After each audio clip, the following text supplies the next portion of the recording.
Hi, we're Jeff and Diane Justice, and we've been members at the Sai Baba Center in Atlanta since 1987, when I first moved to Atlanta and married this young lady.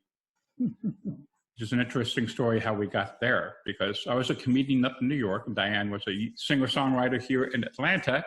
And though we tried to date long distance, we felt that our relationship was really having problems trying to get together permanently. So we were friends, and I was taking an acting lesson in New York. And as it turned out, the husband of my acting teacher had just ghostwritten a book for a magician who had experience with a spiritual being in India named Sai Baba.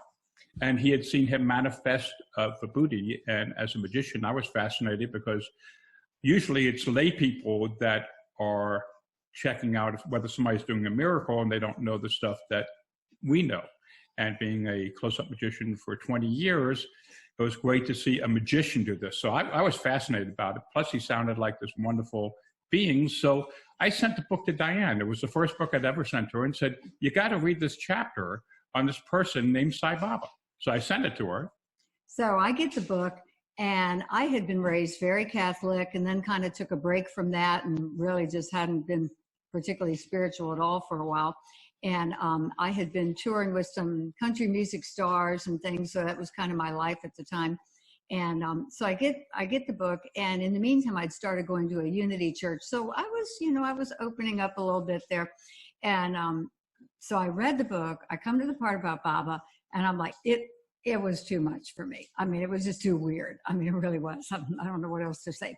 So he calls me and says, what'd you think? And I said, well, I mean, it's very interesting, but that's a little over the top there, In the meantime, I was having a party, and somebody that I had invited called and said, hey, would it trouble you if I brought somebody with me? I've got a meeting with somebody, and we're going to be, near your house. I said, oh yeah, sure. No problem at all. And so the party started, and, the two guys came in, and one of them, the person that crashed my party was Cosby Powell, who first started the Atlanta Sai Center. And anyway, one of my best friends was in the kitchen talking to him. And later on, I happened, just pulled her aside, and I said, hey, what's the story with this guy, that came to my party? She said, man, he just keeps talking about somebody named Sai Baba. So I'm like, wait a second, I just finished a book about this person, So after the party, I called Cosby, and we started meeting up, and he would tell me some of the stories, give me books. Then I would take the books and ship them off to Jeff, because he was, of course, immediately fascinated by it. So, and then one day you get a call from Cosby. Yeah, it was, something happened in between then, but you keep okay. Chronologically, he's forgetting a major part here. Okay. So right. Basically, he came home to St. Louis with me, where I was born and raised.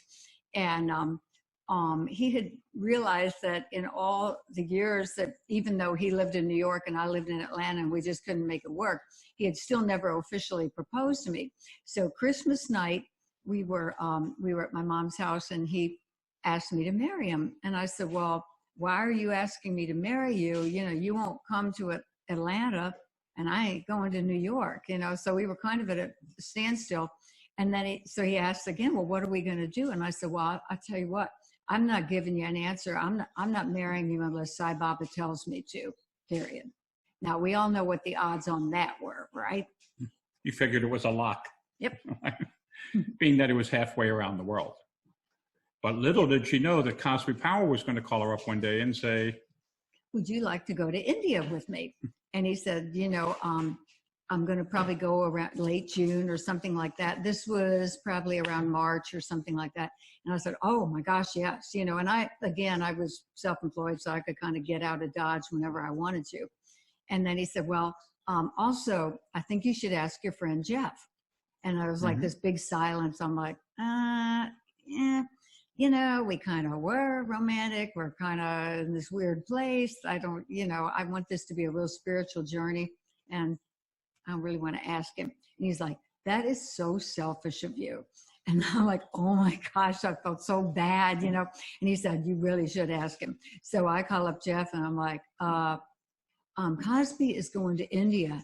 You don't want to go with us, do you?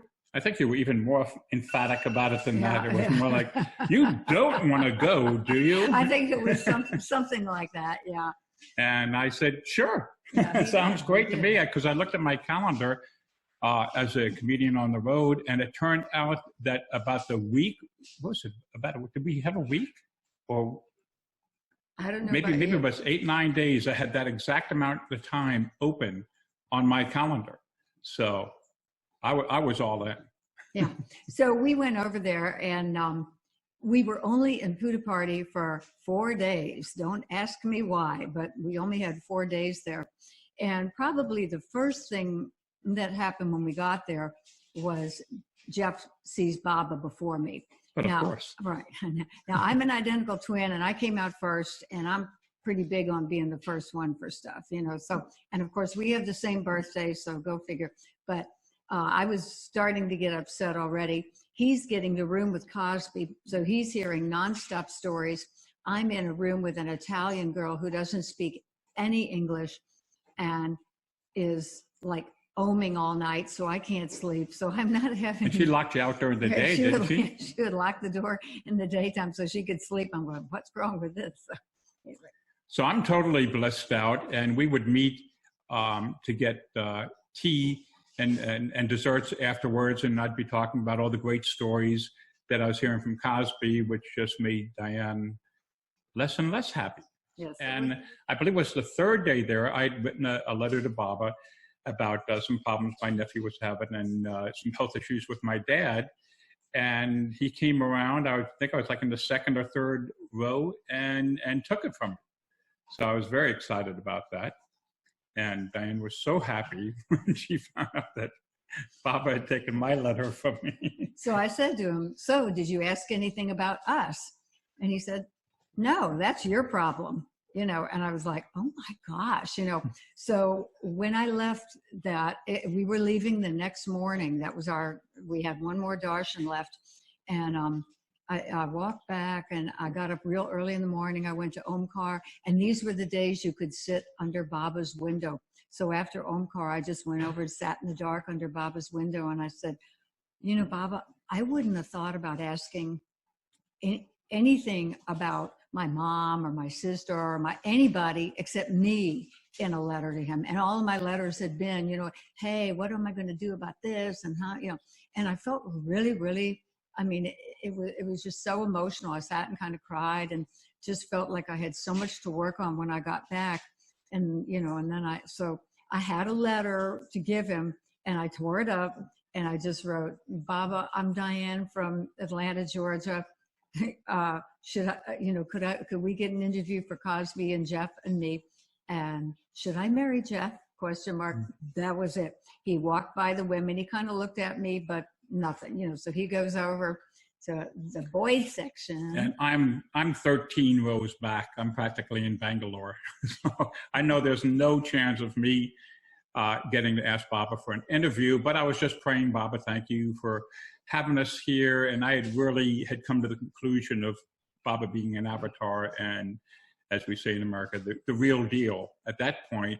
And I look over and I see this orange shirt standing up. And if you know Cosby Powell, he's the only person that wears orange. And he stands up and looks back, and I realize that if he is standing up, we get to go into the interview. And I am just obviously excited beyond belief. And I get up and go running over there. And of course, the whole time I'm thinking, he's going to send me back. He's going to send me back. I'm not worthy. And we got there, and Diane came from the other side, and we got into the interview room. And we sat there, and Baba talked to different people in the room, telling them, I won't go into it, doesn't matter what he was saying to them, but eventually he took us into the interview room, just the Americans. And he got to talk, Cosby got him to bless an outfit. I had brought a broken crystal from my voice teacher I didn't know what to get him to bless, so I held it out and he just looked at me and kind of smacked my hand like, you idiot. Okay, and then he'd ask me questions about being married. And I said, yes, I was married once before. He says, yeah, but now you're just kind of friends and stuff. And then he kind of said to me, well, you know, you don't really need to be married if you don't want to be. And I said, oh, good, I'm off the hook, you know. I got an out. And then he got to Diane. And I think where Jeff really, being a magician and all, really wanted to know if Baba really manifested things, I wanted to know if he was omniscient. I just couldn't fathom that. And I was 37 at the time, had never been married, kind of like the dating queen. I'd give somebody about 2 dates. I don't like your car. Oh, I don't like, whatever, now you're not it. And so he looked over at me and he said, husband? And I said, no, Baba. And he goes, do you want one? And I said, yes. And he said, the way you behave, no good. This man here, and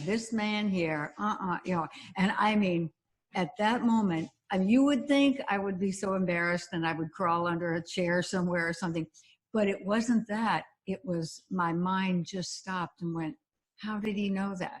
Facebook wasn't around, Blackberries weren't around. I mean, it was like, I just was so freaked out. I'm like, how did he know, And then he just said, you make a commitment to one person. And I had to even ask Cosby what he said later, because my mind just stopped on the fact that he knew who and what I was and what was going on.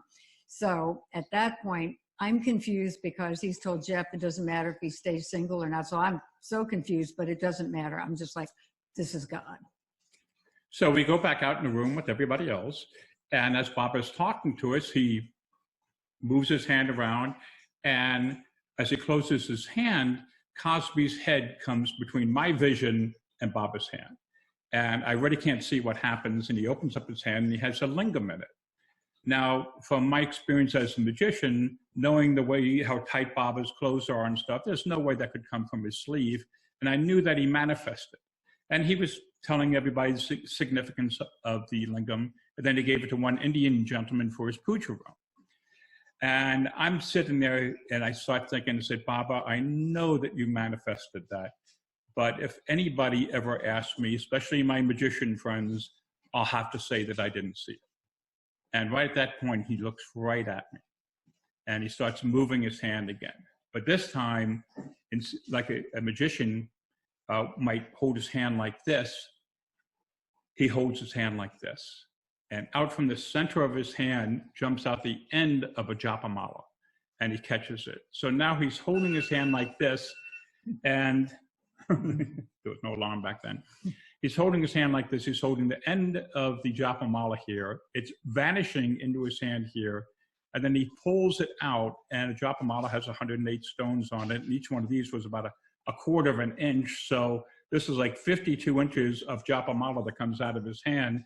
He reaches over it and places it over this German lady's head.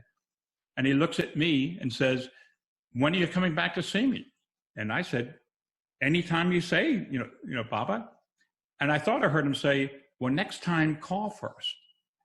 And I looked at him and I said, next time call first? And everybody starts laughing. And I'm like, what is everybody laughing about? And he said, no, next time come with wife. And I didn't skip a beat. I pointed right over to the lady's side, hopefully to Diane, not the German lady, and said, this one? And he said, yes. And he'd also asked us where we were from, and I told him I was in New Jersey and Diane was in Atlanta, and he kept asking us that back and forth about Atlanta. And so Diane instantly says to him, would you marry us? And is that when he said yes, yes, yes? Yeah, yes.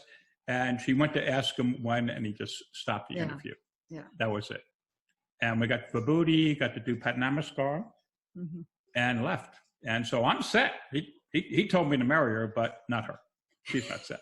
Well, That's not good enough. I was really scared, and I thought, well, maybe I didn't hear that right. So I actually had to wait until Cosby got back to the States, and I go, did he really tell us to get married? And he's like, yes. I got, okay, I guess I can say okay now, so. So basically it took an act of God to get you to marry me. That's true. I mean, you know, you go back to that proposal and I'm sitting there saying, I'll only do it unless Sai Baba tells me to. And, you know, you're thinking, yeah, that's going to happen. So apparently it did. So anyway, that was 32 years ago. We got 2 kids. A dog. Whatever. Yeah. So. It must have stuck. Sai Ram. Sai Ram.